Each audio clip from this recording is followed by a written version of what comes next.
Great. Hey, you guys. Thanks for coming. We're gonna start just talking. Feel free to wander around the store and look at the stuff while we're talking. That's not a problem. This is a wonderful store. They have wonderful events here, and I think it's a really good idea if you guys give them some love. You know, if you find a book here, or they got a great music collection. You got my hopes is that you'll like our books, but that you will also find something else here that you can't live without. You'll walk home with it. So that's what we really like to see happen. I'm okay if you guys get up and walk around, and look at books and stuff. I won't be offended. I can't speak for my friend Odie, but I won't be offended either. Okay, what we did, we don't really have a way of doing this, but we've done this before, and. What we did is we just started talking about how we know each other and how our work is like totally different from one another, but how it kind of fits together. And we've just done a lot of appearances, a lot of shows and stuff together. Odie and I go back to 1983. We both. One of the ways you can have a friendship last that long is only see each other once a year. Amen. Amen. We're beginning to see each other more than. How can I miss you if you won't go away? Where's John? John can testify. Okay. Hey, Petra, how are you? Fine to see you.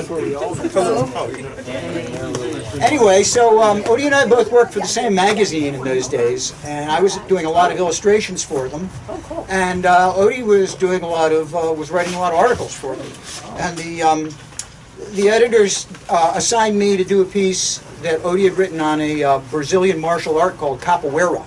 You need a seat, Dave? No, it's a heavy paper. I didn't want to carry. Wow, okay. If you need anything, just yell. We'll get you something. I will go out and bring back a seat, and I'll shut up, which is probably the reason you'd ask me to do it. But so I said, I don't know anything at all about capoeira. I will do my usual research and everything. I said, well, why don't you go over and meet the author and talk to him, and he'll tell you all about capoeira. And I kind of knew Odie. Well, wait, could I stop you for just a minute? That capoeira. Are you familiar with the martial art? Chupacabra. Just a minute. It's it's an Afro-Brazilian martial art. It's a dance martial art. Don't hurt us. Okay, you've probably seen it too. Yeah. She is a capoeirista. Can we give you a demonstration of the basic step in capoeira? Absolutely. You won't do anything. Well, you need to be, if you want to do this in the camera. Let me get your word. You won't do anything dangerous, right? You taught me. Okay. Let's start here. Okay. All right. You never know what you're going to get with Odie and Zola. These are the two most interesting people in the world. It's a dance march. I'm doing it slowly and carefully because the space is what it is. But we do this in step. The movement is called ginga. You sing and you dance, and you can do all the things that you would normally do with any other martial art. Oh. You said you wouldn't do anything. All right. I said nothing. Permission was given.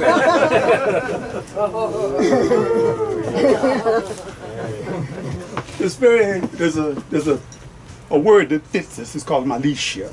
Is it son of yours? Oh, it doesn't matter. Yeah, the sun. Oh, the sun. Yeah, it is. It's going down. Yeah, It'll be down in about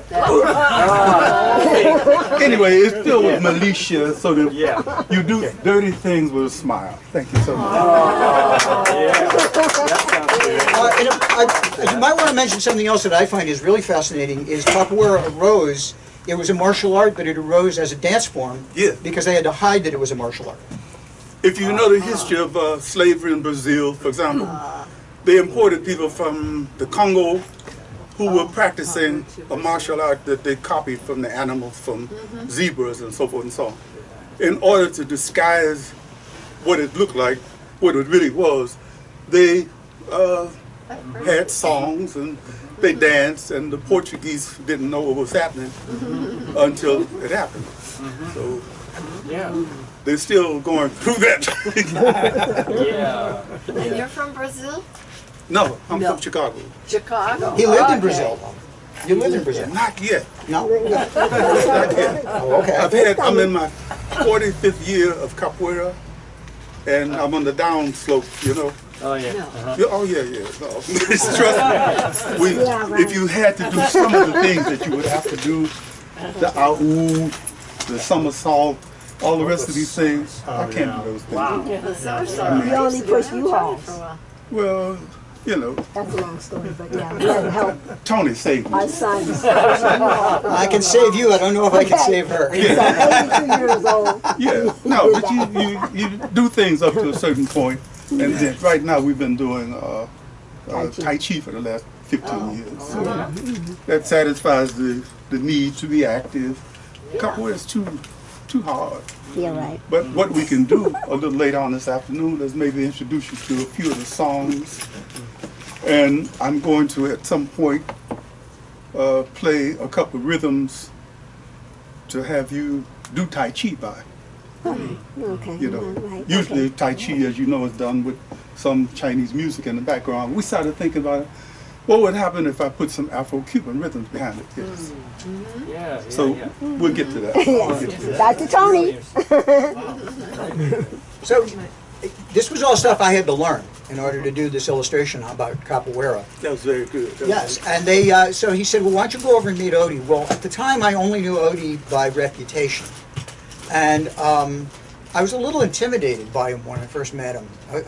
When I say this, he always acts kind of surprised. But I was a little worried about approaching him. And turned out he was obviously great.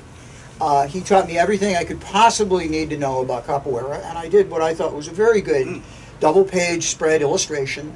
I was even told by a Brazilian lady, she said I thought a Brazilian had done that, and that was like the ultimate compliment for me. Yes. But that was how Odie and I became friends, and how we started doing all sorts of things. Every now and then we would collaborate on various things. We wandered off in our own direction and found each other again, you know, decades later. once a year. Yeah. When we go to Tom Lesser's Heritage Book up at Glendale. We But is share there anyone in this audience who knows Tony Gleeson, who does not know that he's a superb artist?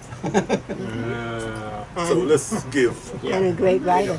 And Well, I thank just you. found that out recently. Thank I you, didn't sir. know it over the last few years. Back to Tony. Anyway, the reason I'm here tonight is because I'm also a writer, which people go, you're a writer, you're an artist. They go, yeah, well, I'm best known as an artist. But in the 80s, one of the things we did at this magazine that we worked at, I approached the editor and I said, I'd like to submit an article. It was an article on a musician I really admire named Eric Dolphy. He was a great, brilliant jazz musician who died in 1963. And it was 1983, it was the 20-year anniversary of his death, and I really wanted to write an article about him. And the editor was a very nice man, you know, still good friends for both of us. He very graciously said, okay, I'll take a look at it. You know, and I would just know what he was thinking in his head was, well, you know, actors want to direct and writers want to act and artists want to write. He said, you know, he says, yeah, I'll look at your work. And he says, I'll give you notes on it, what I think, you know, I'll give you my criticisms of it. So I gave him the article, and it sat on his desk dutifully for like a month. And finally, he picked it up and read it because he's a man of his word. He said he was going to read it. And once he read it, he called me up and he said, this is really good. I'm going to run this. And he said, in fact, would you do the illustration? So it was my first published article, and it had my own artwork on it, which was kind of strange. And after that, I did a number of nonfiction kind of pieces, various things, but I didn't really get into fiction until maybe 15 years ago. I had various kinds of stories and stuff that I just liked to write, and I would send them out to places, and I'd show them to people, and you know, that's what you do. You just keep sending stuff out. You throw stuff against the wall, and sooner or later you hope something's going to stick.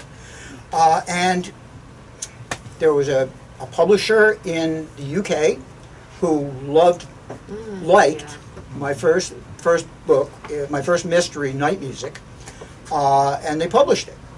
And in 2015, and I was just blown away. I was like, wow, I'm a published author.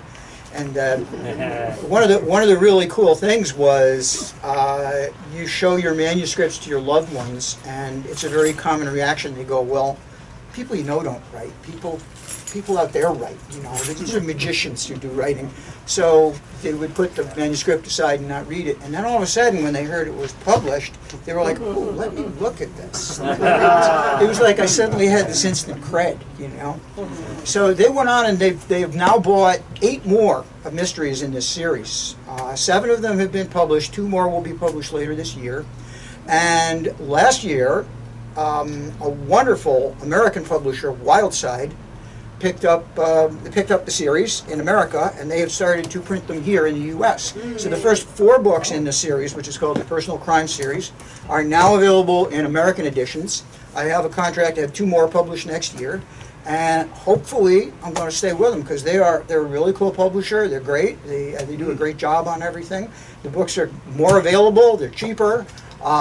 And I just hope this keeps on going. So that is a brief history of how I became a writer. I'm still an artist.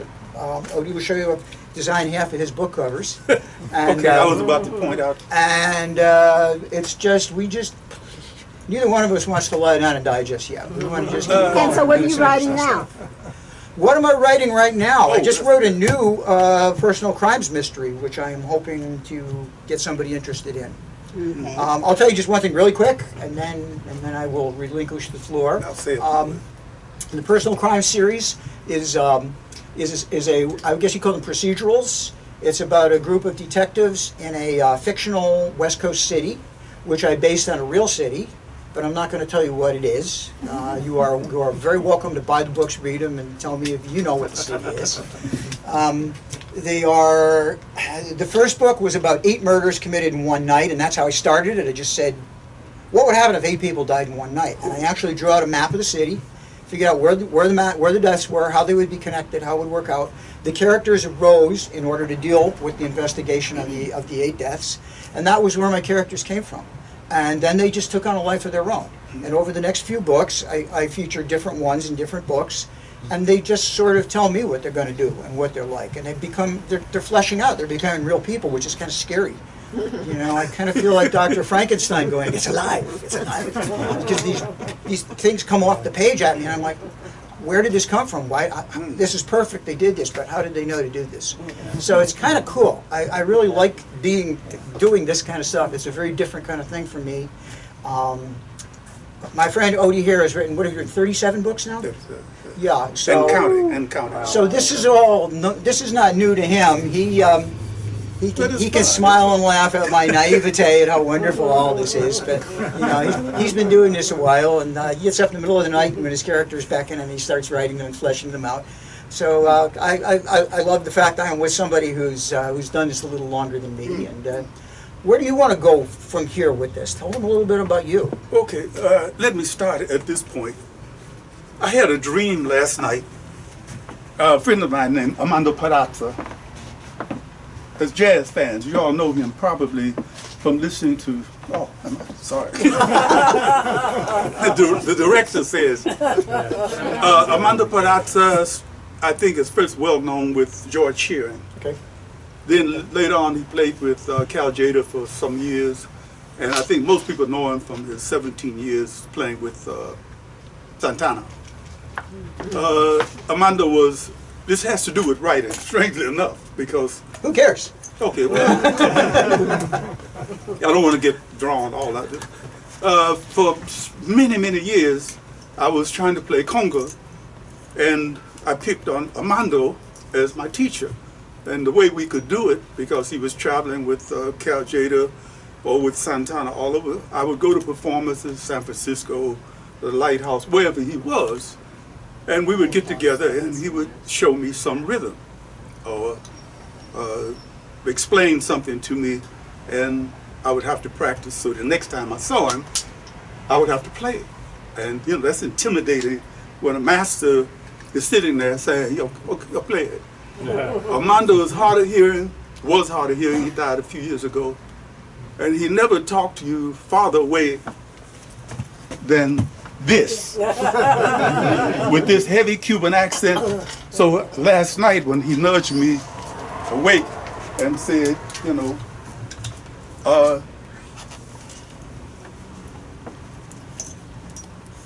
take the drum to them. Take the drum to them. Start it off with the drum. Start it off with the drum. So, I'm going to start it off with the drum. Busy. He says, come here, tell me, I had to tell you this. I had a dream, a man thing. I'm like, fine. Go back to what I'm You know, doing. you can be dead, but you don't have to go a long way away. Traditionally, when you start off ceremonies, and this is a ceremony of some sort, you ask the intervention of the deity Elegba.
God, Father, open the door. Let us come in.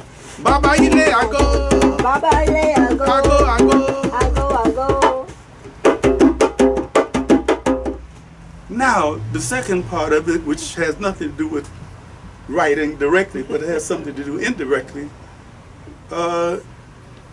is Tai Chi and thinking about how it can be done a different way. So now I'm putting you on the spot, my friend. Hello. With Master Tom Tran and our Tai Chi master looking I hope he on. doesn't see this. We ask. Don't get out of camera range. If you do, where are you? Okay, we asked, what would it look like if I put an Afro-Cuban rhythm behind traditional Tai Chi? Anybody done Tai Chi? Do you do Tai Chi or have you? Okay. This is Yang 24. Okay. Yang 24. Kind. You have to tighten your steps. I noticed. It's not often you get to tell her what to do. Really, tell me.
Zola, do I understand that your Tai Chi master is here with us?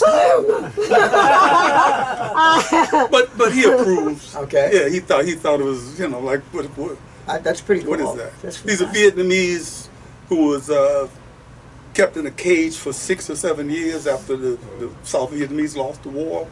And I think it did something for his sense of humor because he's very untraditional. You come in and you bow to him and he's...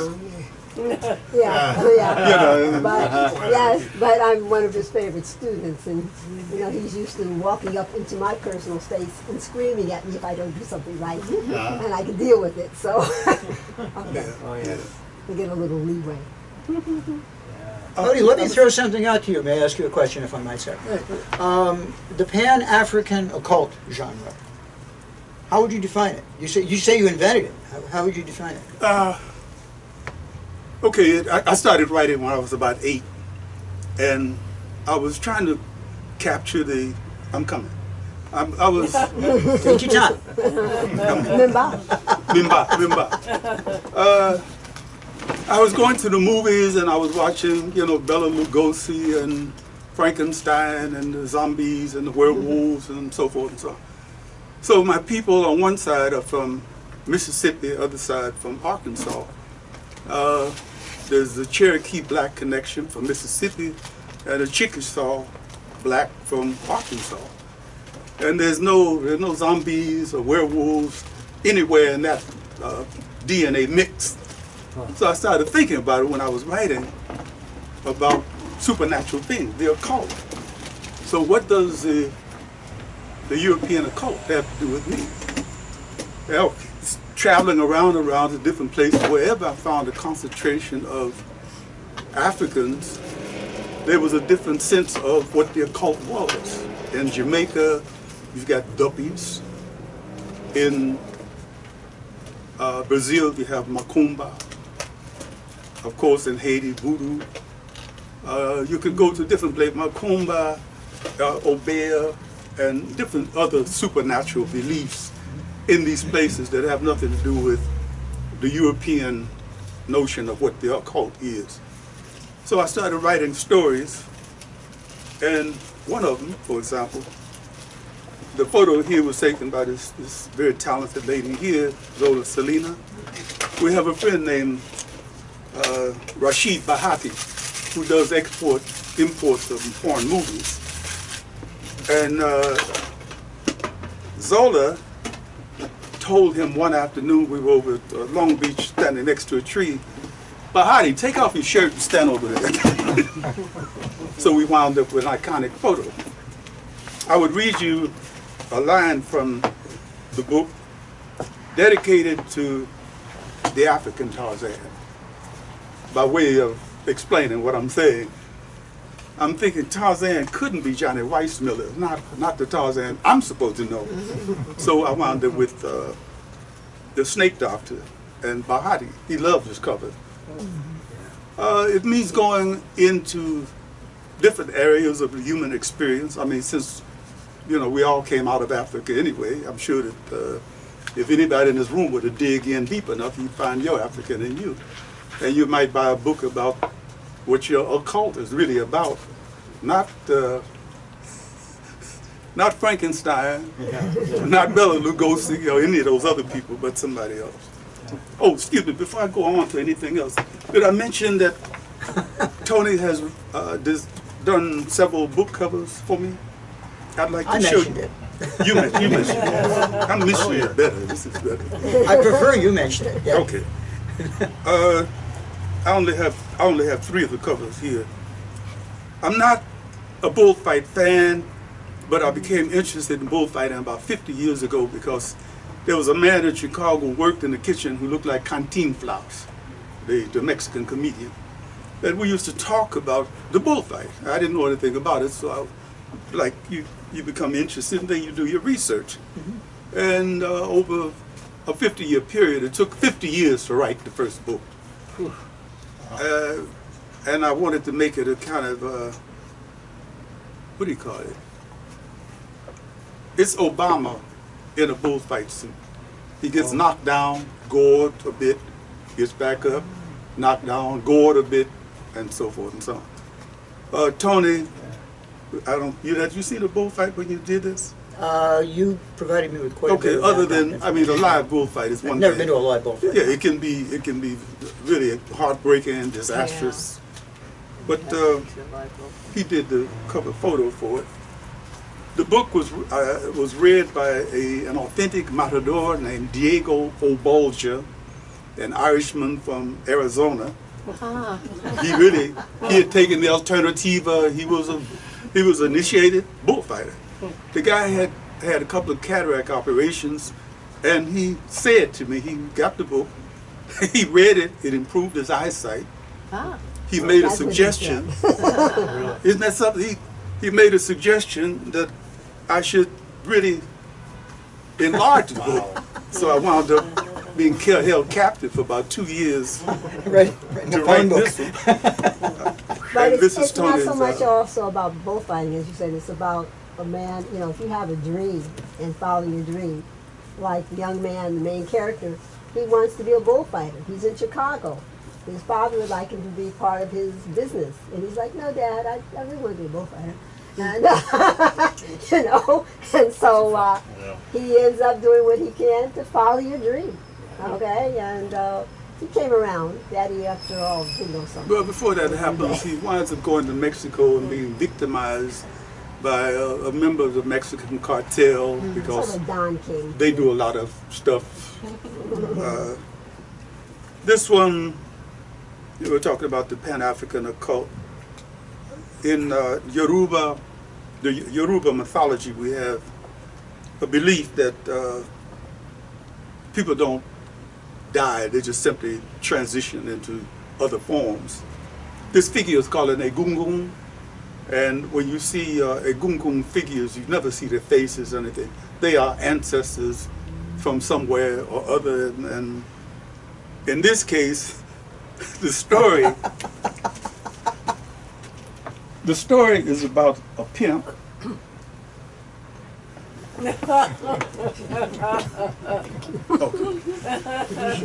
The story is about a 4th generation pimp. It's a dynasty of pimp. There's so much tongue in the cheek, my mouth almost got sore trying to write about it. But what would happen if you had one of these old style 43rd Street Chicago pimps who had transitioned because of his knowledge of technology and so forth into creating 4 hoes who would never be disciplined, would only need a change of screws and maybe a little oil, WD-40, and they could keep on going for many, many years. He gets together with a man, once again tongue-in-cheek, a man named Ronin Yakuza, a Japanese scientist, and they create the world's first robo-hose. The funny thing about it is that the Japanese are way ahead of us. You know, I mean, they're doing robotic all the time. They had a sex epidemic. This is a true story. A fisherman, captain of a fishing boat, had a lady designed to carry them on a ship so that they would have company in the voyages out there fishing for money. Huh? So that he would have company. Well, that's right. You're right. It was his lady. But the other guys got in on it, and they wound up having some STDs passed around. Oh my God. They didn't clean her out. Okay, totally Unright. So all that's in here. Okay. And what I'm showing is Tony did did you know that? I did not. Also, the robot ends up writing, the owner sending an email. And he's like, why is she sending me an email? She's a robot. What is she doing? Well, okay, but I was trying to point out to those who might be concerned is that at some point when the robots in our lives decide that they want to have the vote, when the black robot comes to talk to his so-called master and say, look, I want to marry this little white robot lady that I met. I mean, what's going to happen? We have to take these things into consideration. If we're going to be ahead of the game and not behind, we have to write about stuff like that. No, we did read in the paper a Japanese man wanted to marry a hologram. His mother refused to come to the wedding. Wow. Okay? Wow. You know, he had fallen in love with a hologram. This is actually... I must pass this book around to take a good look at what he did. Tony did was used the agungun to control female figures, and he did some fine figures of ladies. Wipe it off. You can touch it. That's actually a very big thing in the science fiction genre right now. Is people treating of that point where robots with artificial intelligence become the point where they can be considered humans. So you're right on spec there. It's got to So, happen. are you going to have any robots that do a killing? That would be interesting. I mean, I've written some science fiction. Haven't sold it yet. Thank you for the idea. Okay, you're quite welcome. Can I share more of these? By all means. This is Zola and I collaborated. There's a question back there. Oh, she wants to see the book? No. The first book that you were talking about, I didn't quite hear the last part of it. You said it was an image from the cover of that first book. Oh, the first one. Yes, not the RoboHo. It's catching on. It's catching on. The first book that you had. The Snake Doctor? Oh, The Snake Doctor? Yeah, is that based on any factual type of?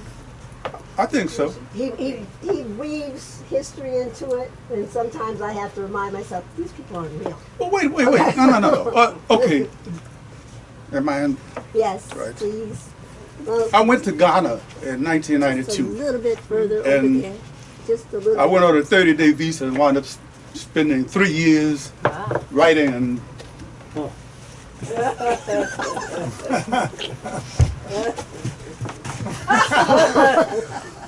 I spent about 3 years writing and directing a television show. While I was there, they had a rumor of a man who had committed incest, who had been banished to the forest and had been living there for 40 years. He was supposed to have acquired supernatural powers. He could change himself into different animals and so forth and so on. If you go to West Africa and you go to small, out-of-the-way places, they believe some fantastic things. When people become urbanized, they tend to become a lot more sophisticated. Oh, why should I believe that? Except that they do. Undercover. It's always on the church in the daytime on Sunday, and then to the other place in the evening. So, what can I say? There's nothing Faustian about it in the sense that, well, yeah, there is. You have to give up something to get something. Does that answer your question? Yes, it does. You want something, you got to give up something. You want something, you have to give up something. Tell you. Oh, okay, I was at the last book. About several, I couldn't bring 37 books here and, just wear you out with them. Why not? Well, I mean, you don't want to. For those who want, these are his books, and except there's some of them that have not yet been published yet. I'm bringing these up to show how much help a writer can get, because I think that writers have a limited appeal. Nobody would buy this book based on me opening up this book and showing you the print. What you look at is this cover. I think I might like to take a look at that. Once again, this talented lady here did the cover for a book that I'm calling Shackles Across Time. And one of the things that happened to me as a result of living in Ghana, I began to delve a little bit into what the African spin or what the African attitude was toward what their ancestors had done to us, their ancestors. And I could tell you from lecturing at the University of Ghana and some other places, I hate to say all, but I can remember going to a lecture hall at the University of Ghana, and out of 500 people there, when I could ask that whole audience, the African audience, how many people in here can think back to an ancestor who had been enslaved? Nobody raised their hands. So wait a minute, this is strange. We've got a trunk here, and then we got branches over here in Cuba and Brazil and so forth. All the people who were not enslaved were taken there, immigrated, or somehow wound up there.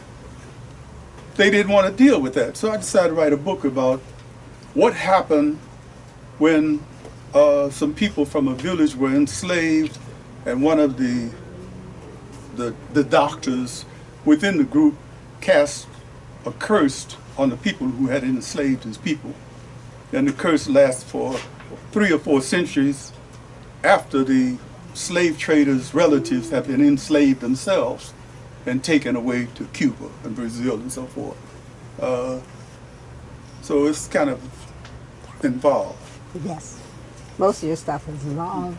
I love the way your books tend to cover, like this one goes across ancient Egypt and modern day China, and it's just all over the world, all over the place. Okay, I can say this about Tony. I think the difference is you, I think, have more discipline for going to one genre than I do.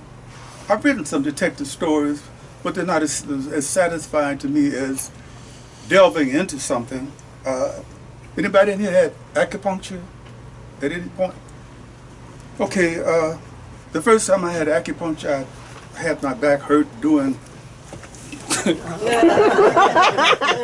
and you know, I was going to a Korean dojang for Taekwondo, and he sent me to this little man who didn't speak English. I didn't speak Korean. And he had me shade in what was wrong, my back. The whole back was frozen. After 3 treatments, I was okay. I started thinking acupuncture. So in this particular book, I wanted to have a look at what would happen if you had acupuncture and it would take you into the abyss of another time. And in this case, it did. It took him to ancient Egypt, which is probably one of the places where acupuncture was practiced, aside from China. It takes him to the story of a man named Henry Box Brown. In American history, in 1859, an enslaved man in Richmond, Virginia, had himself nailed into a box and shipped out of slavery to Philadelphia. It's a true story. Look it up somewhere. Nobody knows the story. He's a personal hero of mine. I have a claustrophobia that's, I couldn't stand against this and be surrounded. I had the box built. I spent about 30 seconds in the box, and I was screaming, you know, get me out of here. He spent 30 hours from Richmond to, is that right? Yeah, and upside down. Part of it was upside down, part of the trip. She knows the story.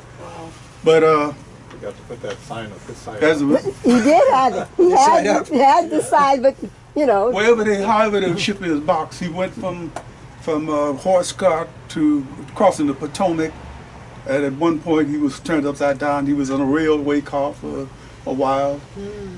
Anyway, he survived and became, of all things, later on, a magician.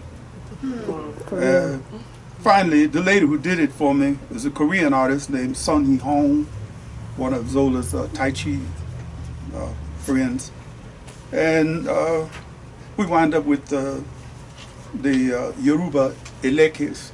If you know anything about the Orisha, the Yoruba belief system, if you are initiated, you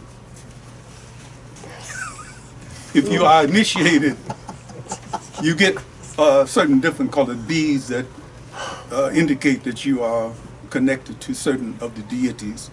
There's black and green is Ogun, for example. I'm a warrior. Red and white would be Shango. Yellow and red would be Oshun. White would be Batala. Blue and white would be Yamaya. Anyway, it goes on and on.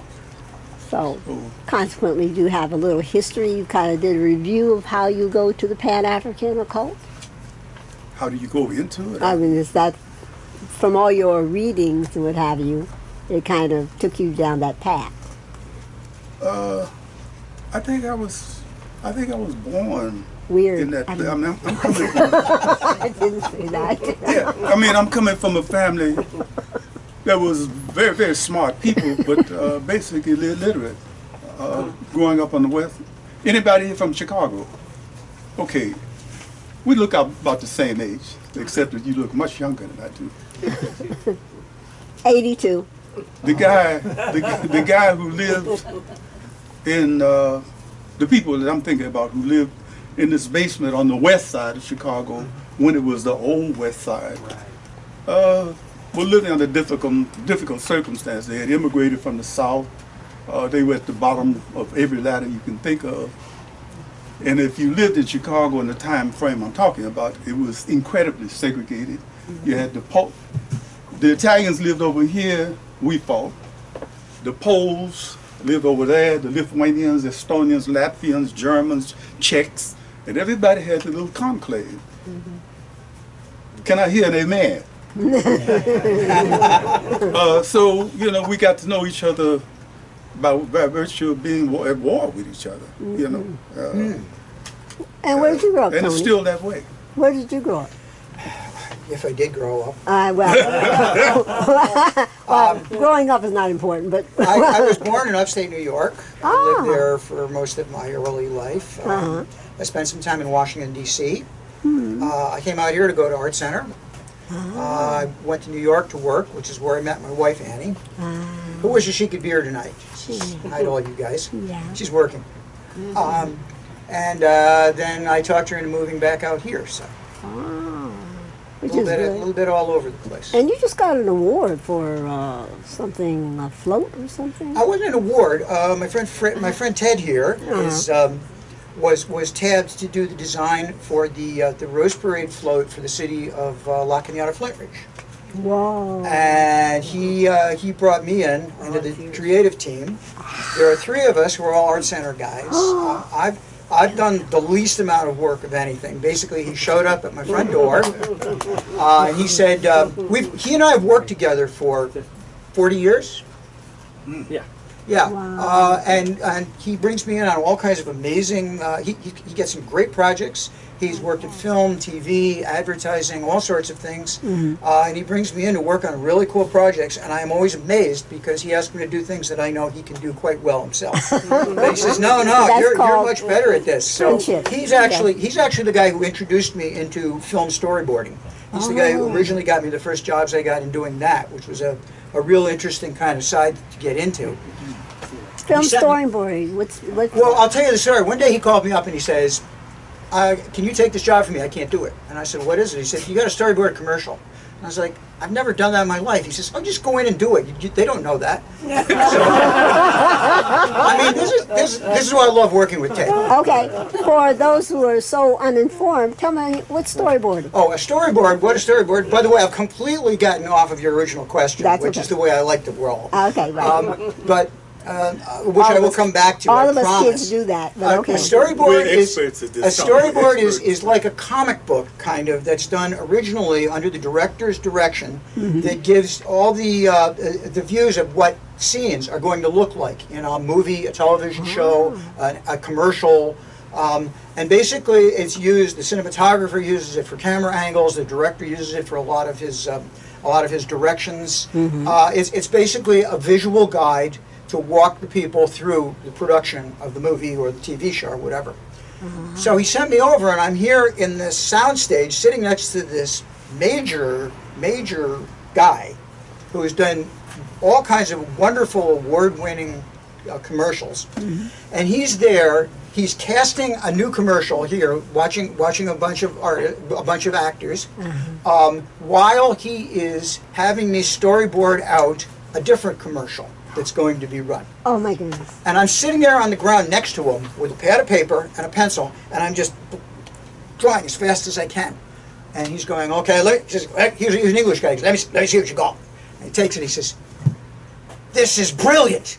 This is absolutely brilliant. This breaks every goddamn rule of cinematography. Brilliant. And I'm sitting there going, what, breaking the rules because I don't know the rules. But I'm not going to tell him that. Creativity, yes. And while we're doing this was in the golden age when they spent lots of money on this stuff. And there's these really pretty young women walking around with trays of food. And they come over and they sit down next to me and they drape themselves over me and they go, you're so good. You're the most amazing artist. Oh, I can't believe how talented you are. Here, you want some more shrimp? I'm sitting around going, they're paying me X number of dollars an hour to be told how great I am. Yeah. I'm like, I like this. Yes, I Thank can you, do Ted. this. Thank you so much for showing me this side of the world, man. So every now and then, Ted would call me up and he'd go, I got this job I can't do, and I told him you should do it. Or they would call me and they'd go, Ted says you should come in and do this job for you. You have to realize, usually what an artist does, you drive around the city all day long showing your work to people, and they go, oh, we'll call you. You see 100 people, you don't get a single job out of it. You come back and somebody calls you and says, come on in, I got a job for you. You have no idea how wonderful this is. Yes. And they're all things I've never done in my life. Yes. Like a guy says, I want you to design a room for me. And I'm like, okay, how would Ted do this? So I sit down and I draw the thing out, and the guy would come over to the studio to look at it, he'd go, that's absolutely brilliant. I'm like, wow. I mean, there's nothing to this stuff. All you got to do is people believe what they want to believe. You know? Well, and you have to believe in yourself, you know. Well, yes, and I mean, okay, I do have a certain amount of ability. You know, I can draw. No, you sculpture sticks, walking sticks. I sculpture walking sticks. Okay, and you do T-shirts. I make T-shirts. Okay. I don't sing and dance very well. Zola's so clever. Don't you love her? I mean, you know, Thank you. we love you, Zola. I love the world, But- for the most part, kind of. You know? Well, the thing is, both you and Ted are both very up people, which is why, you know, I've always liked working with Ted, because he's the kind of person that he doesn't say you can't do it. He always says we'll figure out a way to do it. Right. So anyway, just to get back to finish the story, to come around this long circle where I can tell a few good stories. Okay. Ted shows up at my door one day and he says, we're designing this float, and it's what's it called, a flightless bird school? Is that what it's called? Dodo. Dodo Bird Flight School. And it's this float that's going to be in the Rose Parade, and it's got maybe 50 flightless birds all over it doing all kinds of crazy stuff. And he says, I need you to design these birds. I can't do this. I said, of course you can do this. He says, I said, but come on in. So I put on some coffee, and we sat down on my kitchen table, and I brought out some paper, and we designed all the birds. Oh. So the next thing I know, Ted is inviting me to this open house for the whole committee, and they're sticking me up on a stage and calling me a member of the design committee. I'm like, I spent a handful of hours drawing these characters that you could have drawn, and he says, yeah, but you did such a good job of it. And so they wrote up a big article about all the three of us, you know, and these other two guys are the ones who are doing all the work, Right. you know, and I'm the member of the troika up there on the Tripod. I'm the tripod. Okay, right? I'm the one of them stay, right. then it's everything on. And Okay. I put the thing up on social media just because I like to brag. Well, you should. And Okay. I'm amazed at how many people thought this was the neatest thing in the world, that I was on this committee designing a Rose Parade float. When you brag and you have talent, it's much nicer than when people brag and they have no talent. Oh, Yes. Okay. Can I ask Rufus to come? By the way, I wanted to ask him about Rufus. Rufus? Yes, Rufus is. Oh, well, since you're triggering things, artists make something out of nothing. I'm using the African experience in the films. A man got in touch with me in Accra, Ghana. They wanted to have someone design a television series. This was 1992. They didn't have a detective series in all of West Africa. Should have They had had Tony around. folk programs and so forth and so on. Could you do a television series? Of course I could. I've written for television, but I'd never designed a whole series. Could you direct it? Of course I could. And I wound up writing and directing the Inspector Bediako show. Wow. Wow. I And I never heard this before. Okay, all I could go on was what I'd seen of Fellini and Antonioni and all. I did that on purpose. I could just go on what these people were going on, and as you say about it, you could have done it. They could have brought in people from anywhere. Well, at least But, mystery. And what was he composed of? Because you guys like to take your characters and make them a little composite of this and that. Character. Yeah. Okay. Yeah. Yeah. Kojo so- Yanka, the man you met when we went. But I'm asking who's Detective Bediako? What composite? I was thinking of Sherlock Holmes, Columbo, and the Saint. Wow. You know, somebody What a who combination. was very analytical and, well, first of all, no guns. This was Ghana, very interesting country. If you haven't been there, you have a chance to go to Ghana. They haven't had a war since they became independent in 1957. In 1992, from 95, when I was there, somebody tried to start a war about a soccer game with Cote d'Ivoire next door, and they said no. This will not become a Sierra Leone. It's not going to become one of these surrogate war territories. So there was no war. The composite figure that you talked about. So No that- guns, right. no violence, no romance, no kissing. That's I no mean, fun. just solve the problem. Well- Here's the problem. Well, So- maybe Tony will have Detective Bediako, you know, and you could push it in Ghana. This is interesting because I can pick up on what you're talking about in that, you know, very often people approach, you know, you and I talked a little bit about how you don't get into a lot of detective stories and things. And you and I still have to have the conversation where I ask you how you like the Chester Himes books about Coffin Head and Gravedigger. But what people like to think of mysteries as being, as detectives like, is a very kind of a limited, superficial thing. One of the things that I was kind of motivated with was, I know a lot of people in the LAPD. I know a lot of people who are detectives. And I knew them, I didn't know them from their function as a police person. I knew them, you know, as personal friends in various other ways of life. And so what I knew about them was they were people who just got up and went to work, just like the rest of us. You know, the work they went to was dangerous, and it was depressing, and it was sometimes dehumanizing, and it was very stressful. In a sense, it's kind of like what my wife deals with. She works in a neonatal intensive care unit and sees everything that can possibly go wrong with an infant.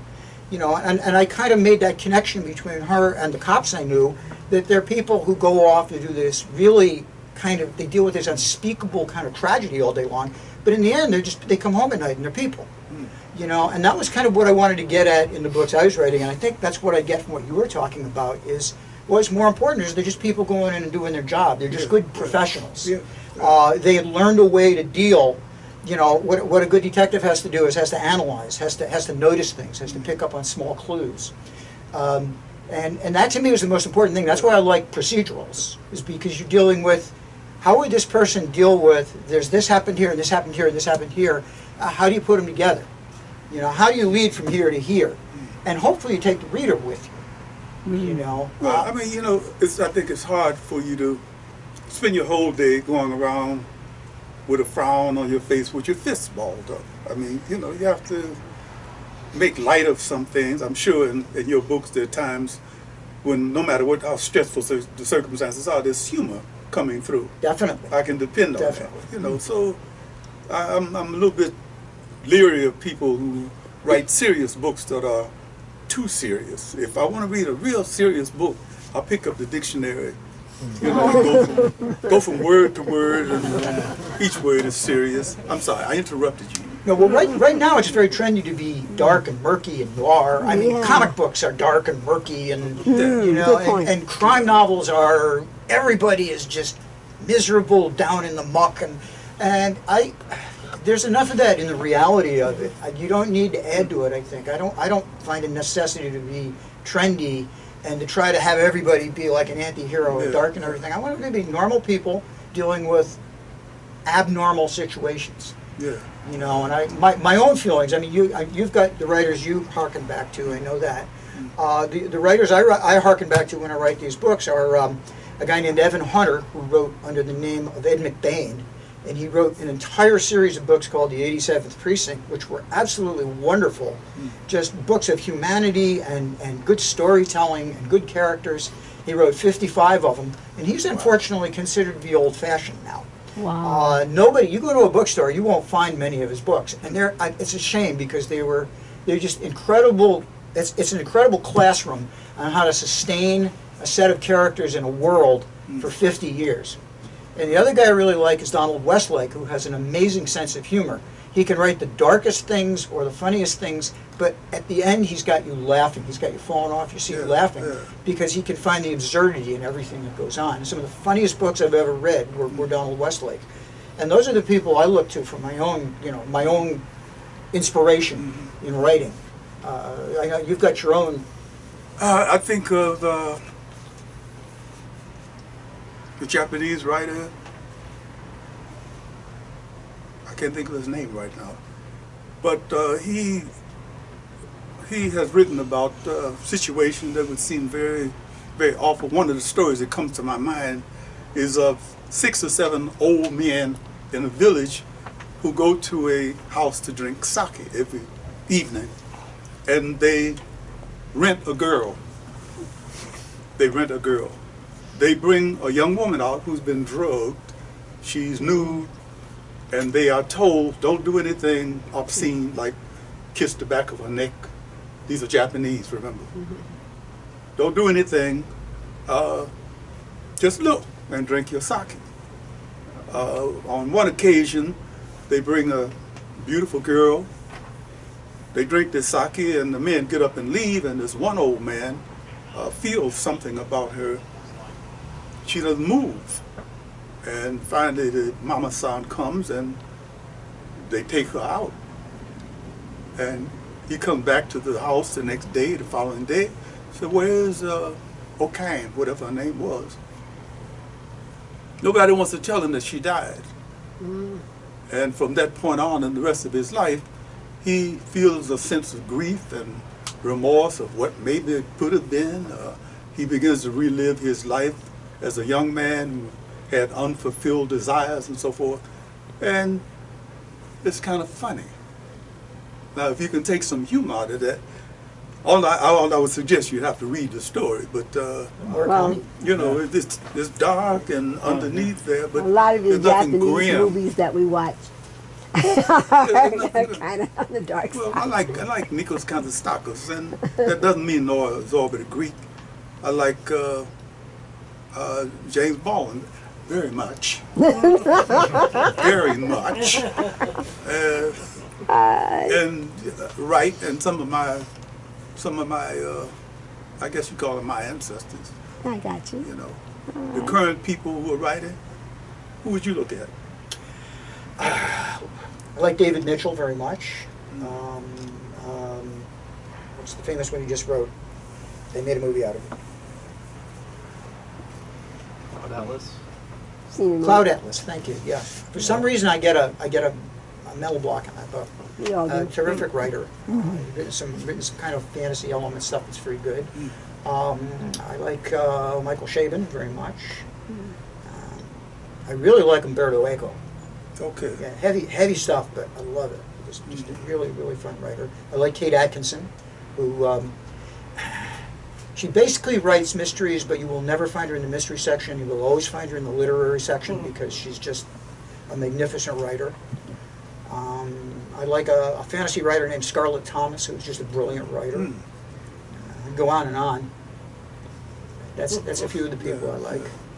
Neil Stevenson, cyberpunk guy, I love his stuff. Dylan Thomas. Dylan Thomas. Name everybody. Name everybody. I'll name one more guy, Carlos Ruiz Zafón, who wrote my favorite book of all time, A Shadow of the Wind. He's nodding your head back there. He lives in Barcelona and in Los Angeles. He is very fluent in English, but all of his books are translated by Lucia Graves, Robert Graves' daughter, and they are translated beautifully. They're some of the most beautiful examples of the English language ever written. I mean, you just read these books and you're just carried away. I worked in a bookstore for a while, and he actually used to come in the store. I never got to meet him, but he would come in the store all the time and say it was his favorite bookstore in Los Angeles. Whoa. And I would come into work that night and they'd say, "You missed him again." And I was like, no, I want to meet this guy so much. I never... What bookstore was that? Mystery and Imagination in Glendale. I worked for them for 6 years. Are they still around? No, last they are not. They went the way of used bookstores. That's But what a wonderful place! And what a great education I got working there. I bet. Two of the most knowledgeable people ever. My friend John Tarpinian, who I believe is still back there. Yes, I had the opportunity to meet him through working at that store. And, that opened up a whole lot of stuff. That opened up the paperback show to us. Oh, and, yeah. all sorts of other things. It was a wonderful, wonderful experience. John, people are always asking you questions. Do you have a question? Yeah, Tony, do you happen to have a copy of the current Pasadena Weekly? Somebody brought a whole big bag of them. Yes, yes, and I am very flattered that my buddies at the Pasadena Weekly were nice enough to feature me in a cover story this week. I feel kind of funny pulling it out because this is the Tony and Odie show, not the Tony show. No, please. Yeah, do mention Okay. it, please. Okay. Yes. Oh, yeah. Whoa! And who did the cover? Oh, okay. So they called me up. So the guy calls me up and he says, "We want to do an article on you." And I said, "Great." I said, "Would you like Hold it to be a it cover up. article?" Just hold it right. He says, "Would you like it to be a cover article?" And I said, "Yeah." And he said, "Okay, do the cover."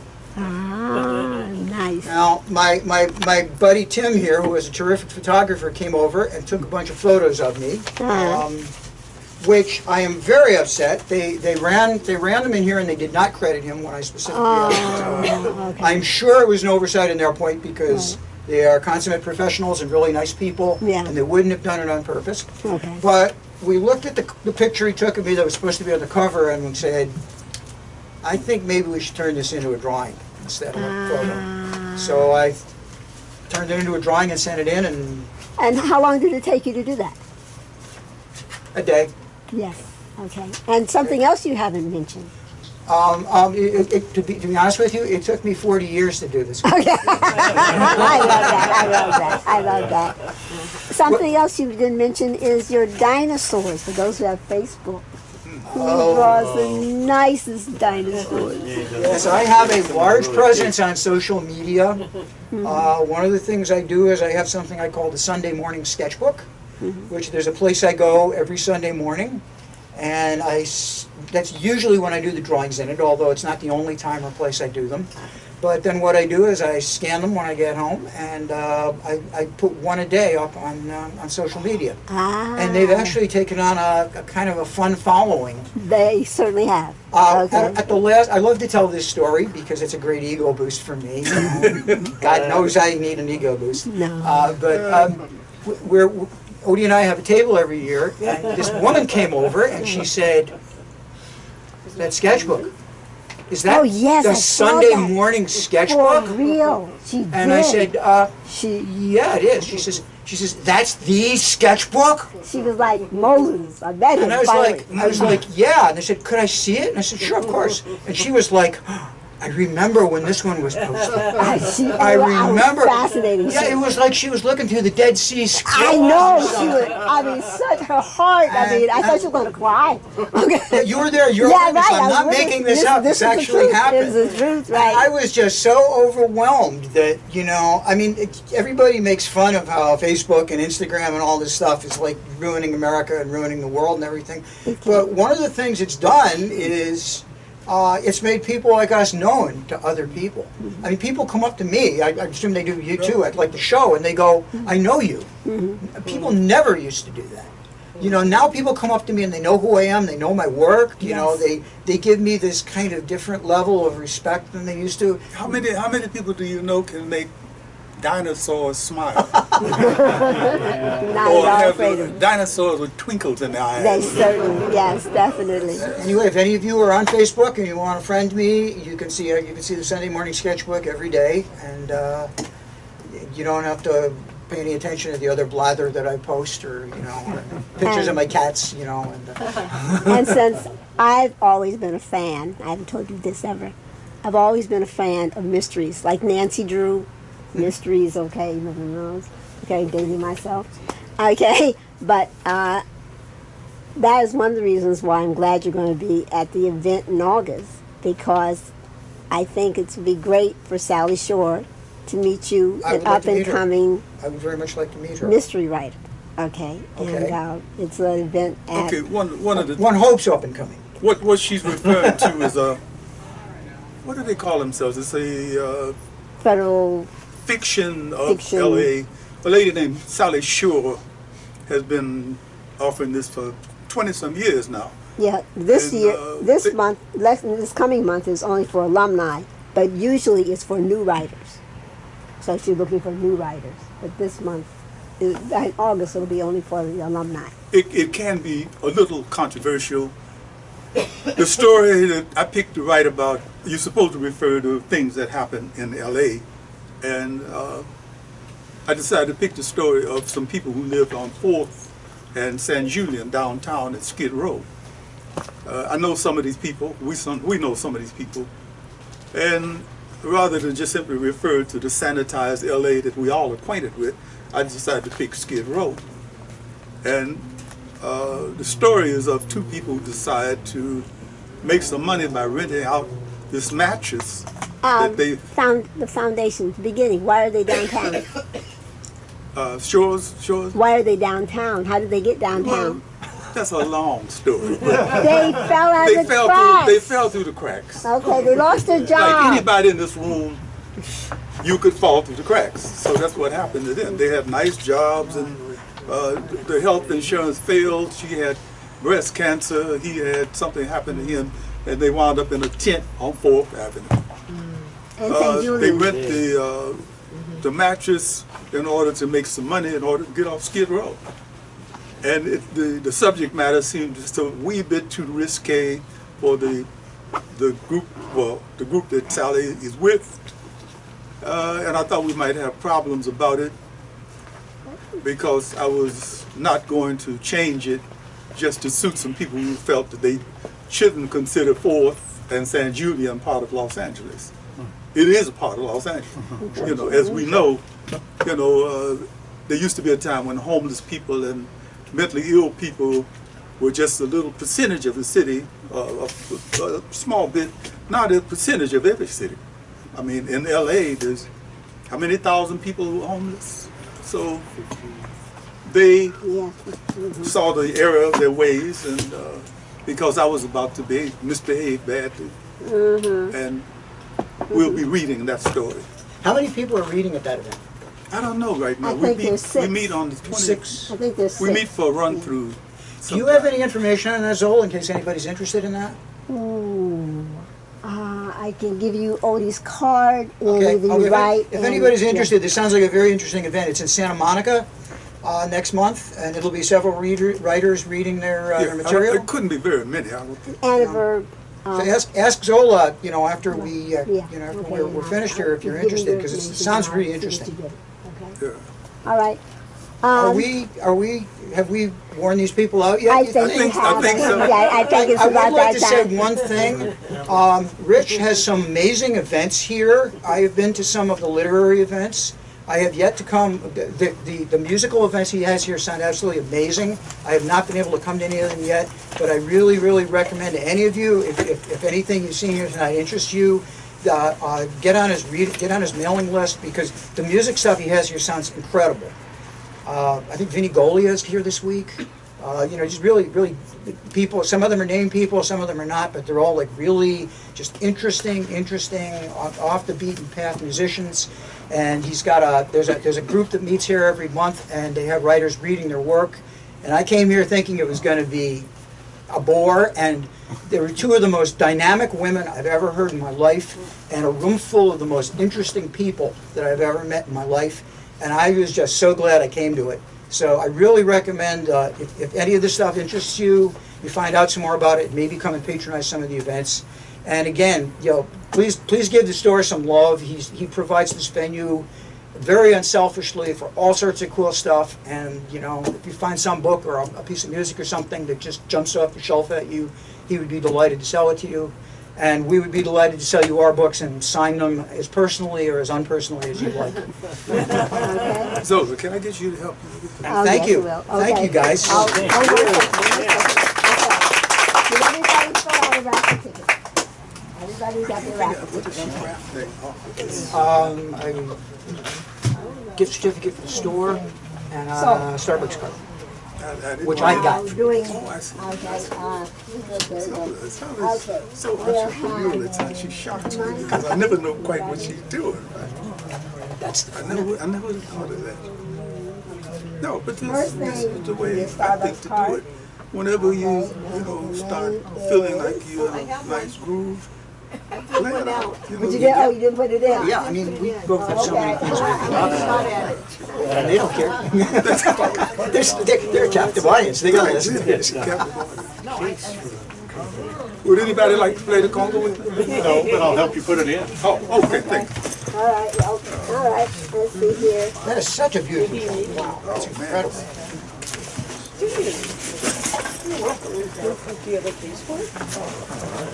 I love the sound. Yeah, that was, And this space is good. It's good. you didn't play Barenbout. We got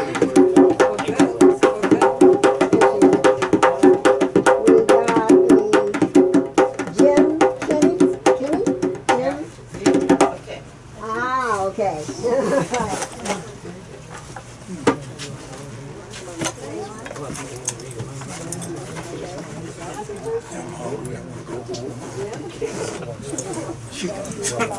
I had chicken before I came over. Oh, you did?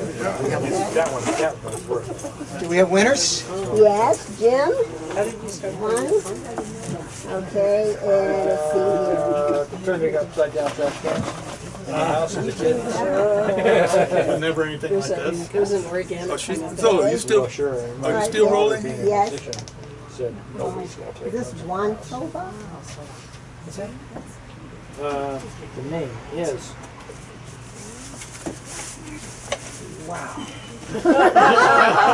Who's got the worst handwriting in the room? You just won. Juliova? Juliana? Wanda. It's Wanda. Wanda. Okay, Wanda, all right, okay. Wanda, oh, I put Wanda back in. Do you know the two ladies in the back? Wanda? Do you know the two ladies? They look familiar. They look to be two people Okay, all right. That actually played on the radio 1,000 years ago. built Okay. And then, There's a I want to go black intelligence those events As if. around the city. Okay. Read it? And they look like, I'm sure they're not. can I read it? But, I thought they might have been people from the, they might have come from the Pennsylvania, because they said, the piece of Pennsylvania, somebody might That's come you? over. It's Ellen. But I know most of the people in the room. The thing is, I know most of the people in the room. The ones I don't know, I'm like, I was expecting this woman named Gerda Bobine. All right, thank you all very much. Okay, Good. all right. Something of that.